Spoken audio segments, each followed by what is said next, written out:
इतना तेज था कि पूरी बिल्डिंग ऐसे ऐसे हिल रही थी।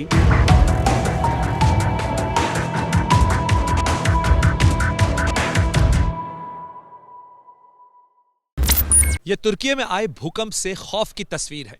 बर्फ जमा देने वाली सर्दी में लोग अपने घरों को छोड़ शहर से बाहर रहने को मजबूर हैं।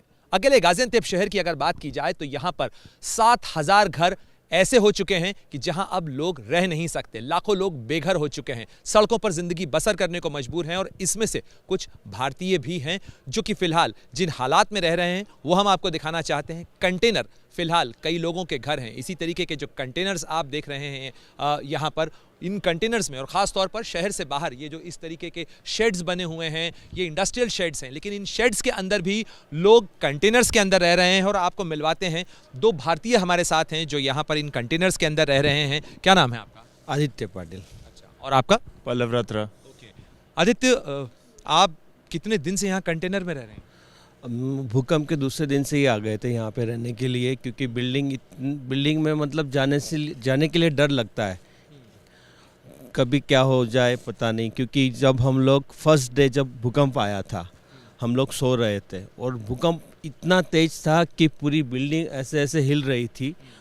और जनरली लोग क्या करते कि भूकंप आते तो भागते, हम भाग भी नहीं सकते थे, इतना ज़बरदस्त भूकंप आया। और हमने वेट किया, भूकंप शांत हुआ। जैसे ही शांत हुआ हमने बैग उठाई, कार की चाबी ली और अपने कलीग्स को फ़ोन किया, वो सब नीचे आए और हम लोगों ने पूरी दिन और पूरी रात गाड़ी में निकाली। अरे तो कहाँ के रहने वाले हैं आप? मैं सूरत से हूँ सर। आप तो गुजरात से हैं मतलब? गुजरात से। आपने तो गुजरात का भूकंप भी देखा होगा? हाँ, गुजरात का भूकंप देखा था मैंने 2001 में, जब 26 जनवरी 2001 में भूकंप आया था। तो उसकी जो इंटेंसिटी थी बहुत कम थी। हम लोग जैसे ही भूकंप आया, मैंने घर से पूरी फैमिली को बाहर निकले, हम लोग सेफ हो गए। लेकिन यहाँ पे वो समय ही नहीं मिला कि हम भाग सके। यानी आप घर में जिस समय थे भूकंप आ रहा था, आप लोग खड़े भी नहीं हो पा रहे थे? बिल्कुल खड़े नहीं हो पा रहे थे, सहारा लेके खड़े होना पड़ता था। और हम कोई तो बेड पे ही सोया हुआ था, वैसे के वैसे रह गए हम लोग। फिर जैसे ही शांत हुआ, शायद ये 1 मिनट से ज़्यादा था, क्योंकि टाइम तो कोई बता नहीं सकता था उस टाइम पे। मतलब आप भी साथी थे? मैं इनके साथ ही रहता हूँ। तो गुजरात का भूकंप हमें भी याद है। तो हमारे स्कूलों में हमें सिखाया था कि भूकंप आए तो क्या करना चाहिए। तो बेड से छलांग मार के मैं डोर फ्रेम के नीचे आ गया और इनका दरवाज़ा खड़खड़ा रहा था कि भूकंप आ रहा है। बाद में ये मुझे कहते कि सब कुछ हिल रहा था, सब कुछ खड़क रहा था, उनको तो पता ही नहीं चला। तो उस टाइम 1 मिनट तक बस खड़ा रहा और लग रहा था रुकेगा ही नहीं, क्या कर सकते हैं इसमें। तो उसके बाद गाड़ी की चाबी लेके हम सब लोग नीचे। जैसे बता रहे हैं, ऐसा लग रहा है कि उस समय शायद एक सेकंड भी ऐसा लग रहा था कि एक साल के बराबर है।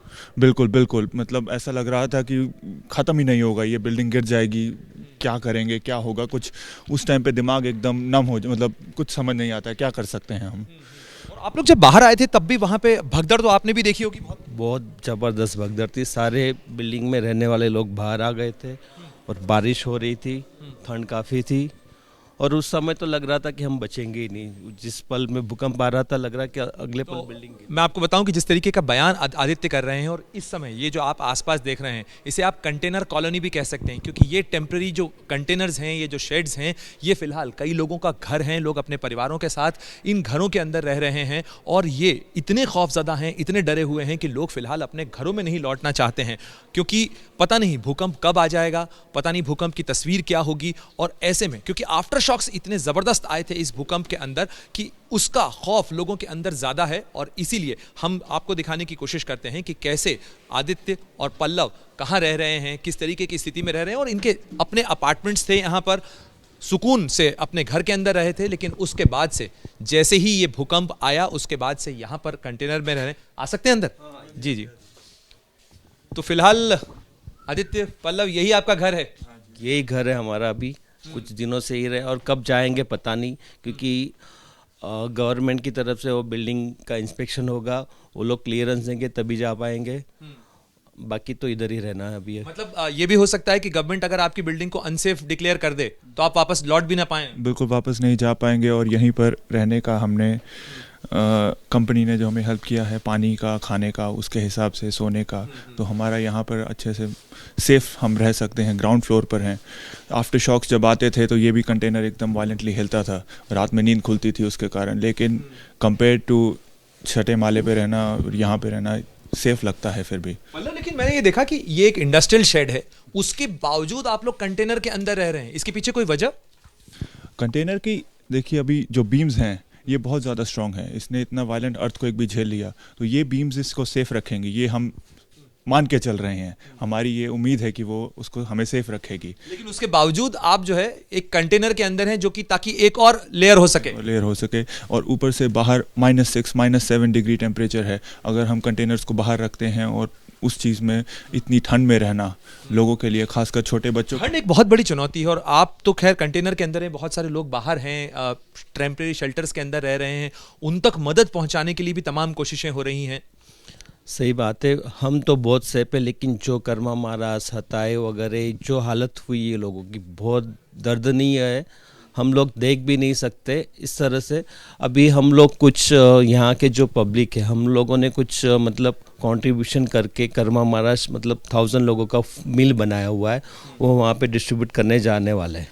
तो यानी आप लोग भी जो हैं अपनी क्षमता से जो भी हो सकता है लोगों की मदद के लिए, तो इस तरीके से आप लोग भी साधन जुटा के लोगों की मदद के लिए जा रहे हैं? हाँ जी बिल्कुल।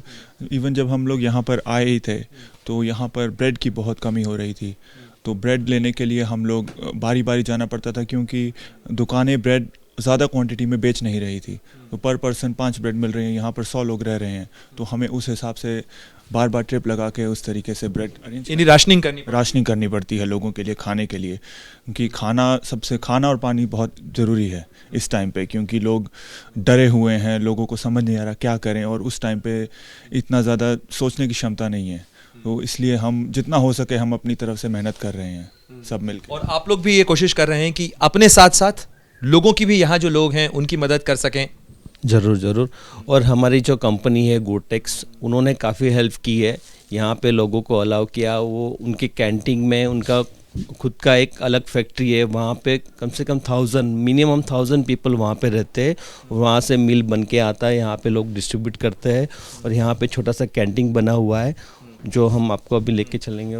ज़रा वो कैंटीन भी आपको दिखाते हैं जहाँ पर खाने का इंतज़ाम होता है इस कंटेनर कॉलोनी के लिए, और साथ ही जो लोग हैं उनके लिए भी खाना डिस्ट्रीब्यूट होता है उस कंटेनर कॉलोनी के लिए के लोगों के लिए, और साथ साथ जो आसपास खासतौर पर उन लोगों के लिए जो टेम्परेरी शेल्टर्स के अंदर रह रहे हैं, क्योंकि उन लोगों के लिए जो खाने का इंतज़ाम है वो और भी बड़ी चुनौती है, क्योंकि वो तो लगभग सड़क पर ही रह रहे हैं। तो सड़क पर रहने वाले लोगों के लिए किस तरीके से खाने का इंतज़ाम हो, ये देखिए पीछे जो आप ये कंटेनर सा देख रहे हैं, ये दरअसल एक कैंटीन है, और इसके अंदर खाने का इंतज़ाम किया जाता है, और साथ ही यहाँ से जो सामान है वो डिस्ट्रीब्यूट किया जाता है अलग अलग जगह पर, जो खास तौर पर जो लोग सड़क पर रह रहे हैं, क्योंकि एक बहुत बड़ी चुनौती उन लोगों की भी है।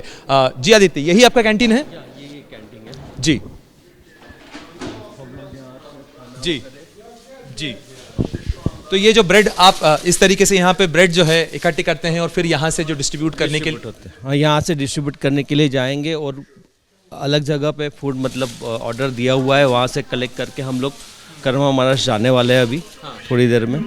तो खैराबाद महाराज की तस्वीर भी हमने आपको बताई थी कि किस तरीके से वहाँ पर तबाही हुई है, किस तरीके से वहाँ विध्वंस हुआ है। आदित्य और पल्लव ये भारतीय हैं जो खुद इस संकट के अंदर हैं, लेकिन मिशन दोस्त जिस तरीके से भारत ने चलाया है, सरकार एक तरफ मदद कर रही है, लेकिन दूसरी तरफ भारतीय भी इस संकट के समय के अंदर तुर्की के उन लोगों के साथ खड़े रहना चाहते हैं जिनके साथ वो रहते हैं। ठीक है सर, बिल्कुल ऐसी एक बिल्कुल सही बात है। हम लोग इस देश में रहते हैं, इस देश के गेस्ट हैं, तो हम जब लोग पीड़ित हैं, हम कम पीड़ित हैं लेकिन लोग बहुत ज़्यादा पीड़ित हैं, तो हम जितना हो सके हमसे हम उतना उनका मदद करना चाहते हैं, क्योंकि हम एबल हैं, तो हमारा ये फ़र्ज़ बनता है कि जो नहीं है एबल उनको हेल्प करें। सुना आपने पल्लव और आदित्य जिस तरीके से बता रहे थे, भारत का सिद्धांत भी यही है, वसुधैव कुटुंबकम, और ख़ास तौर पर जब संकट का वक्त हो तो पूरी दुनिया, पूरी कायनात जो है वो एक परिवार की तरह जुटनी चाहिए। यही मानवता है, यही इंसानियत है।